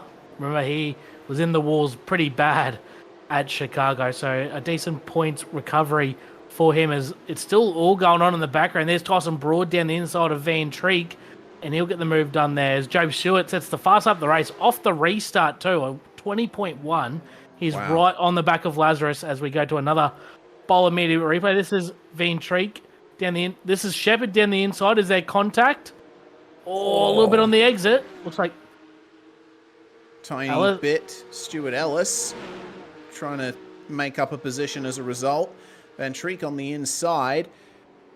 Yeah, wow. Stuart Ellis getting it done there. But yeah, goodness me. Van Treek was just right in the thick of it there. Also in the thick of it is Corey Lazarus, because he's got Job Stewart right on his rear bumper now. Stewart has turned the pace on. Ben Peterson, meanwhile, way back in the field. He's just had a spin, unfortunately. So Peterson having a rough night here at Long Beach despite his fantastic pace. But speaking of fantastic pace, Brady, you see just how much Job Stewart is making up time here on the entry into corners, and Lazarus defensive through the final hairpin. Looks like the exit's pretty equal between them, but I would expect a pass in the next few laps here. you can see as well how smart Job is. Obviously, a lot of real-world experience. He's moving the car around, trying to get Lazarus to think and try and dummy him into him. If you see him go right, now he's going to look left a little bit. So he's in all over the mirror of the 404 machine. He's making him think in the mirror, not ahead. So this smart driving as well from Job Stewart. He's going to try and put off the 404 machine of Lazarus as we have a 5-second time penalty come in for the 031. I believe that is David Clark for an incident earlier in the race. He's actually black flagged as well. So unfortunately, and down the inside, Job Stewart has contact. Contact and Corey Lazarus into the tyre barriers. It looked like there was a little bit of space between the cars there. So latency might have had something to do with that. Free position for Bowler. Boylett has to stay wide to give room to Lazarus, who's a little bit slow coming onto the back straight. Mechanical black flag. Look at the right rear.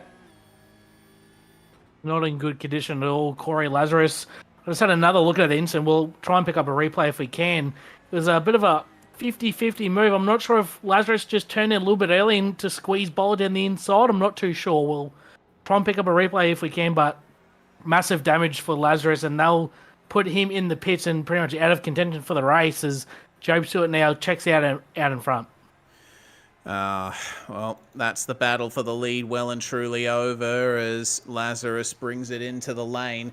Will we see any more of him later on? See how long it takes to get these repairs done. What a shame. And, I mean, it looked like there wasn't much in it when it came to netcode and the contact. Let's have another look at it here. Slow-mo, slow it right down, and there's the point of contact. You can see there was still a little bit of space between the cars that the point contact was made, but I think given Job Stewart's trajectory, netcode or none, there would have been contact anyway. I'm thinking that as well, Race, looking back at it, even though there was netcode. I don't think Job was far enough up to make it a legitimate move. He wasn't at the B pillar, which is a general reference point for overtaking in road racing, so going to be a 50-50 call for race control. That could change the outcome of the race and the round as well. So we'll have to keep an eye on the race control. This Ben Pedersen at turn number 1. Oh, he got contact from the rear from one of the drop bear cars, unfortunately. So it was McFarlane, and he just got a... And we'll have to watch the re-entry of Ben Pedersen. This could be a bit dicey.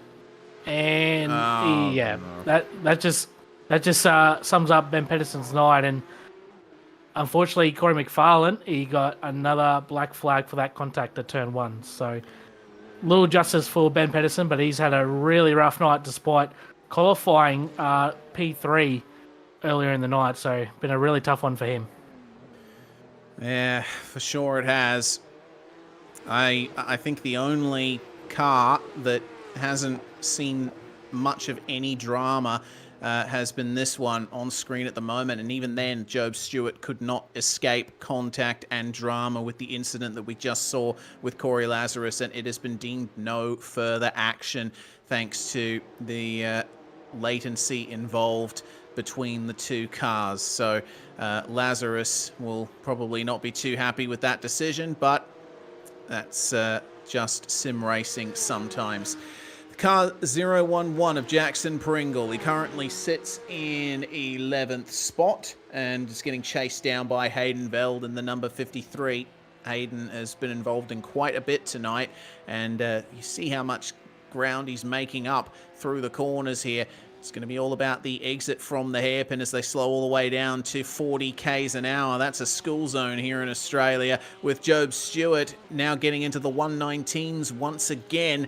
Now that he's out in front, he is checking out. Josh Thomas not able to match that, running nearly 9/10 of a second slower.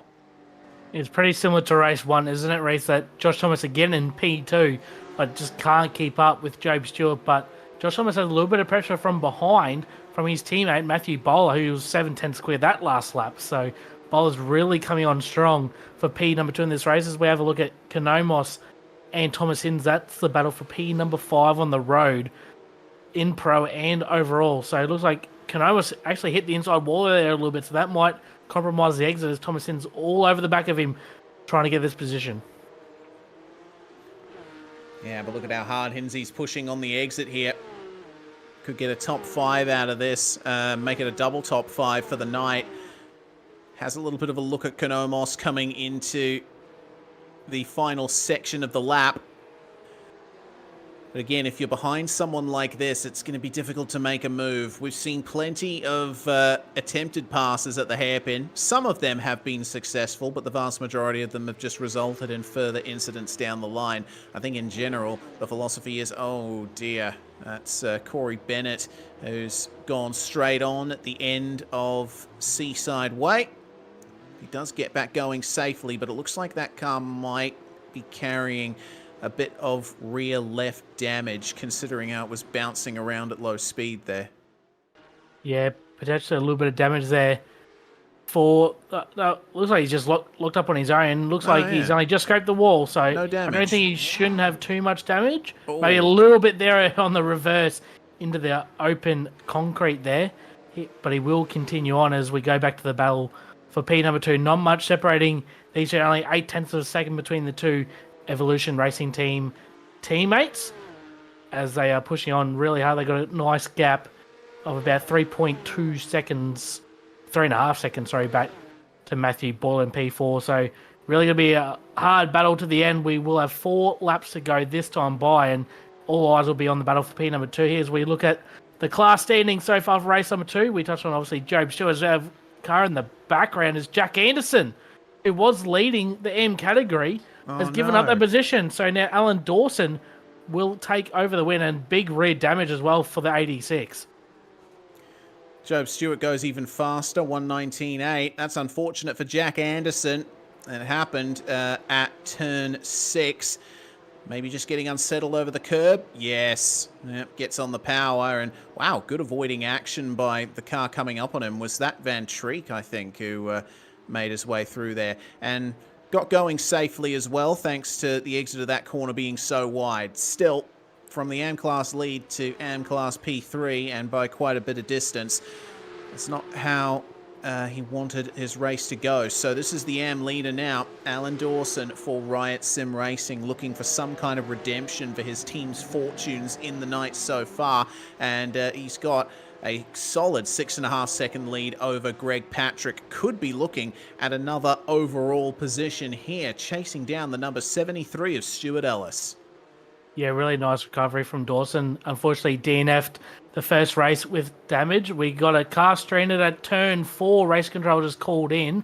It's Stephen Tonkin has had a mistake or misfortune coming out of the fountain into turn 4. So we'll keep it on. He's had another spin as well as we go to the bottom. Looks like he just clipped the bit of the concrete on the entry of the fountain there. Race. He re-spins. Ventrique again, good avoiding action. There's Anderson coming past.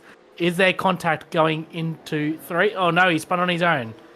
That's the one problem with these cars, Race. You get the rear tires hot, it's very hard to get them back down. Yeah, it is. And I mean, if we were to stay on the replay there, we would have seen that Tonkin spun yet again coming out of turn 6. As up the inside goes Matthew Bowler at turn 5 on Josh Thomas up into second place. That was a beautiful bit of racing between the ERT teammates. They knew exactly where to give each other the room. And now Bowler is released to try and chase down Job Stewart, but it's lap 22 of 24. We're going to have 2 to go when they cross the line next. I think the gap's just too big to overcome at this point.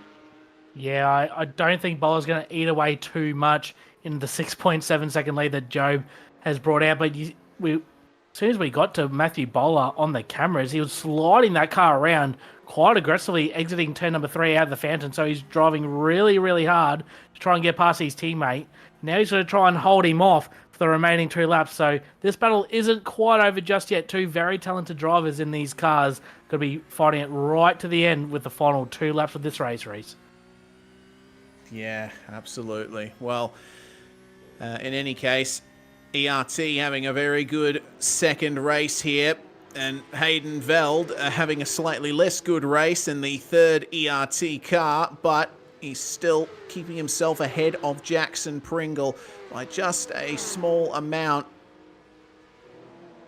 Defensive into the first turn here. Does Pringle have enough to take it round the outside of turn 1? You don't usually see outside runs at the first turn there. Veld clipping the wall coming into the fountain section, but keeps it nice and stable. Let's see how this was done. It was actually Veld making the pass on Pringle, but wow, that was almost completely cutting the track. Got the outside run through Indy left and was able to stick it up the inside into the final hairpin. Pringle saw him coming and wasn't quite able to put the power down out of the hairpin there. Yeah, very impressive to hang around the outside of Indy left. Don't see that too often at all. There's not much grip on the outside. There's Veld gets in the wall. There's Zach Hanlon. Oh, there's a big crash on the back straight race. Oh, no. Oh, that's huge. Hanlon, he's facing the oncoming traffic. He reverses to try and give the drivers a little more space, but Pringle has lost his rear wing and the rear suspension is destroyed. How many times have we seen that this season? Rear drive shafts being broken on these cars. It also was Sean Lindsell getting loose into the wall, and then Hanlon followed him in, and then Veld was the third car in. Unfortunately, Pringle caught up in it as well. So multiple cars involved in that unfortunate incident as Job Stewart will take the white flag. He's in cruise control mode. He's in holiday mode at the moment here at Long Beach. This is the start of it. Sean Lindsell kicks the rear out. Then Hanlon goes in right behind him, and wait for Hayden Veld. In the background, he comes in hot as well and gets into Pringle, and it's just a big calamity there, really. Pringle was unlucky for Pringle. Yeah, Pringle couldn't really do anything at all. Even Veld couldn't really do much as well. With 2 cars parked there, you're just blindsided and you can't really see ahead of you too well as Konomos and Hin still battling for P number 5 as Job Stewart. He is rounding turn number 10 and into the hairpin for the final time as Hins and Konomos still going at it. In the background, looks like Konomos will hang on for now, but Job Stewart once again will take the win. 2 races, you called it earlier on, race that Job could get to the front, and he does it emphatically with a massive victory here in race number 2 here at Long Beach tonight. Konomos will hang on for 5th. Matthew Bowler second, 7.7 seconds behind. Josh Thomas third, Boyle at 4th, Konomos in P number 5. So really good racing throughout that one race. Only one safety car and plenty of action to keep us busy. Yeah, plenty indeed. Ben Johnson taking the Pro-Am victory in race 2, and it's going to be Alan Dawson for Riot Sim Racing who takes the win in the AM class. Oh, goodness. Wow. What a fun night of racing that is. And it's only the top 15 that we saw there taking to the finish. It looks like we are going to get 26 cars making it to the finish here. And the drama's not done. Ben Peterson trying to make up a couple more places here. Just making his way past Jack Anderson. Can he get Corey McFarlane too before the line? It's a drag race. And Peterson just about gets him. But it's a difference of a mere 0.03 of a second. Nothing in a little photo finish there for, unfortunately, P23 on the road. Pedersen's just had a night to forget, especially in race number 2. He still finished on the podium in race 1, but unfortunately, a race to forget for him in race number 2. But fantastic action all throughout that one race, and Job Stewart once again class of the field here at Long Beach in the round win. A clean sweep as well, pole position in 2 race wins. Yeah, and the fastest lap in both races as well. Pretty much the perfect round for Job Stewart. Finally getting his season back on track after a pretty torrid first couple of rounds, at the very least at Sebring, which really put him at a disadvantage. But we'll see what he can do over the next few rounds to clear up to the championship lead. There are your overall top 10. Stewart, Bowler and Thomas, your podium. Boylett finishing on his lonesome there in 4th, with Konomos just holding off Hins to the line. Sam Sproul gets into 7th place. Ben Johnson, 8th overall, winner in Pro-Am, with Ethan Warren and Sean Linsell rounding out the top 10 there. We go to our full pro results, and ultimately it looks like Dylan Shepherd was able to still get a 9th place out of that, though 29 seconds behind and a bit down the field. Being the championship leader coming into this round, unfortunately not the round he would have wanted to have. Stuart Ellis, Corey Lazarus, goodness, there's so many names here that we would have thought would have been up there at the top of the field, but the streets of Long Beach have bitten hard. Zach Hanlon technically classified, but yeah, that last lap did not go his way. Ben Johnson, the winner in Pro-Am, with Sean Linsell 2 overall places behind him. Jack Mickelson rounding out the podium for that one. It goes all the way down to Steve Tonkin. So 9 of our Pro-Am cars finished on the lead lap. Orlando Black a lap down. And the same goes for Jackson Pringle and Martin Lofthouse. Pringle, of course, involved in that final lap incident. David Clark and Ryan Jones both retiring from that one. And in the AM class, well, it was Alan Dawson who took the win after an unfortunate retirement from the first race. Greg Patrick gets into 2nd, Anderson in 3rd. Once again, the AM field was split between drivers finishing on the lead lap and drivers retiring. Okay, that brings to a close racing action for tonight, Brady, and we'll see who comes in for a chat. Hopefully we get a chance to talk to a couple of drivers, but maybe we can look forward to next round while we're waiting. Road Atlanta is going to be the next round of the AOG Porsche Cup, and I'm looking forward to that one. I'm Road Atlanted out for this week. I was on for iRacing Petit Le Mans, and I also went to the Precision Racing League this morning as well, where they raced at Road Atlanta. So, man, we're going to be covering a lot of laps of Georgia mileage here.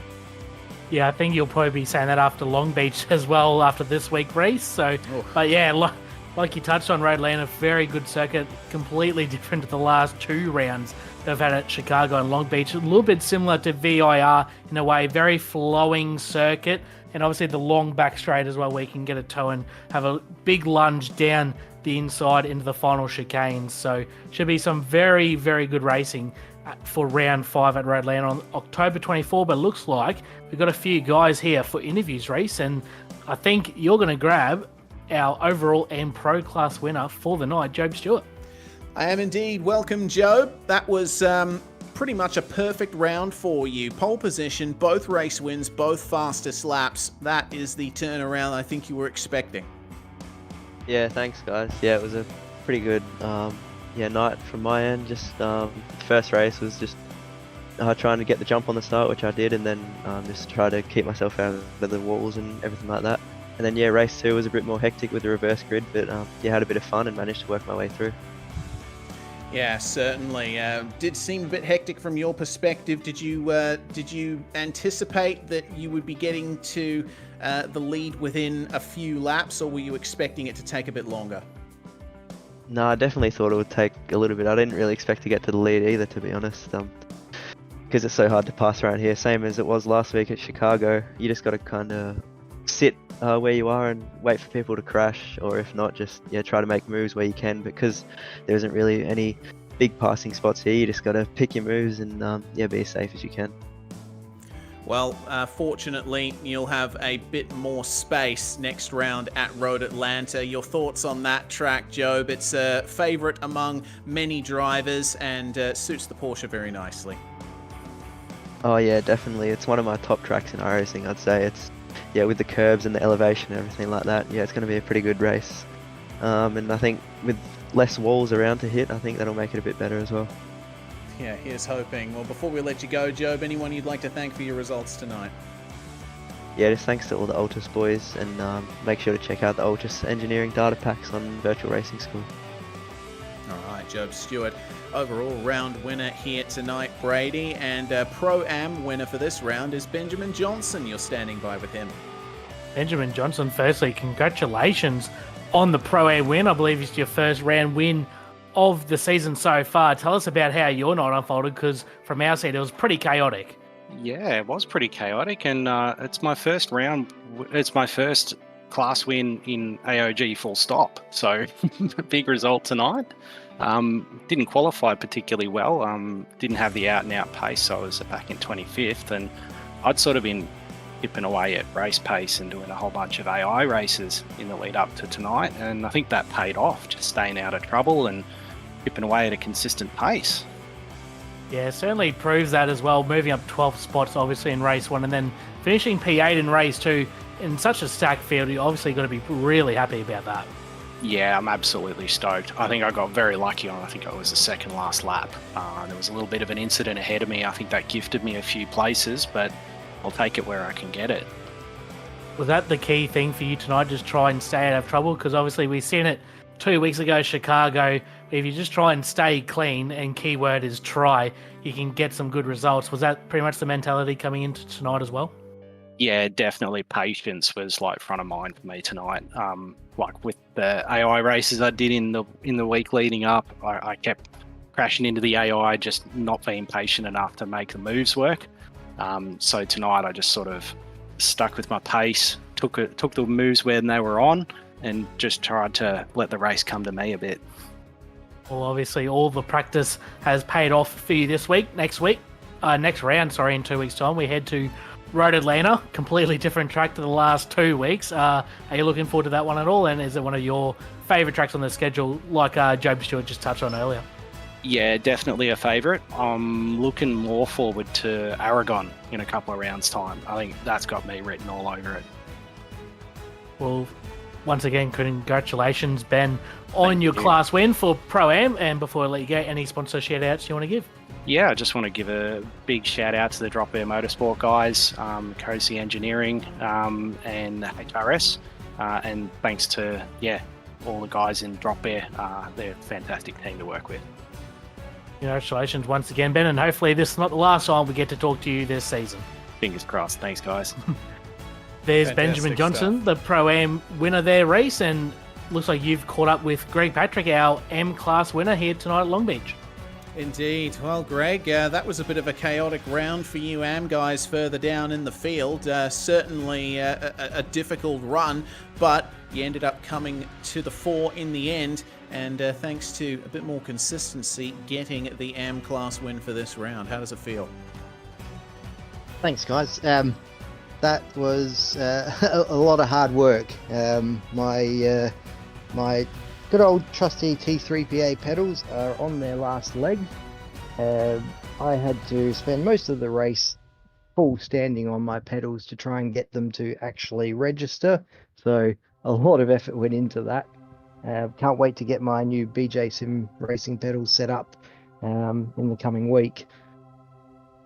Yeah, absolutely. Considering that information, I mean, and especially at a circuit like this as well, it was all about survival here at Long Beach. And if you were having to deal with that while avoiding the walls, while avoiding the incidents that happened in your area of the field, it must have been a tough night.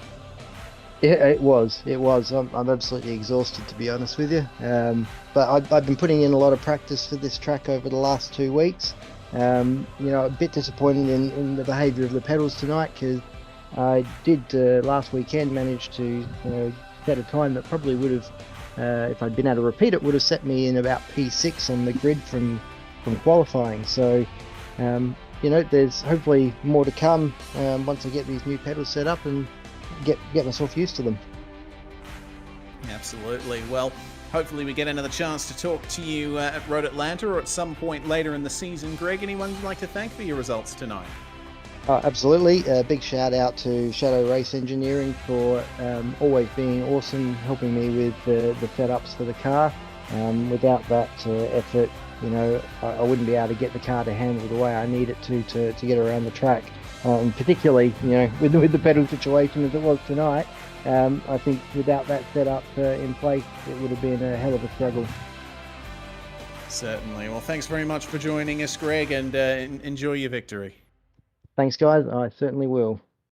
Well, Greg Patrick there, last driver interview for the night. And reminder, we are going to Road Atlanta for round 5 of 7. We are now officially past the halfway point of the season, Brady, which means we are going to have to start really thinking about how the championship standings look. And right now, seems like Job Stewart with this double victory has really come back at Dylan Shepherd. They are going to be super close for the lead.